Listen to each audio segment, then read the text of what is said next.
رسول علامہ کی نظم شکوہ سے دوتے میں شعر آگ تکبیر کی سینوں میں دبی رکھتے ہیں، آگ تکبیر کے سینوں میں دبی رکھتے ہیں، زندگی مثل بلال حبشی رکھتے ہیں۔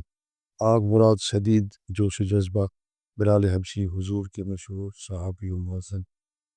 مطلب یہ کہ اگر ایسا نہیں تو ہم سے برگشتگی کی کچھ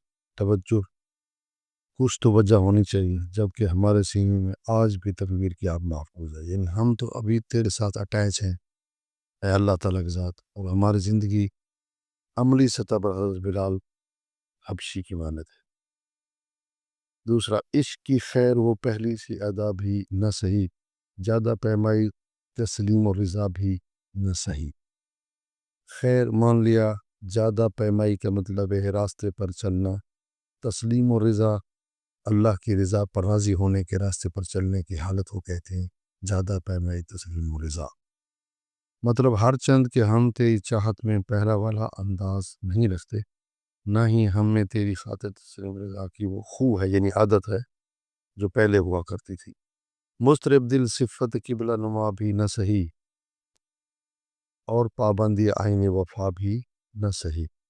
شاعر کہتا ہے کہ ہاں ہم مانتے ہیں کہ ہمارے پریشان دل جو ہے، بے چین دل، وہ قبلہ نما کی جو سوئی ہوتی ہے اس جیسا رخ نہیں ہے ہم نے کہ ہم اسی طرح تیرے جانب جو ہے نا گامزن ہوں، اور نہ ہی ہم تیرے آئین کی پابندی کرتے ہیں، جو آئین وفا ہے، جو اسلام ہے، قرآن مجید ہے، وہ بات ٹھیک ہے، لیکن یہ بھی تو دیکھو نا، کبھی ہم سے کبھی غیروں سے شناسائی ہے۔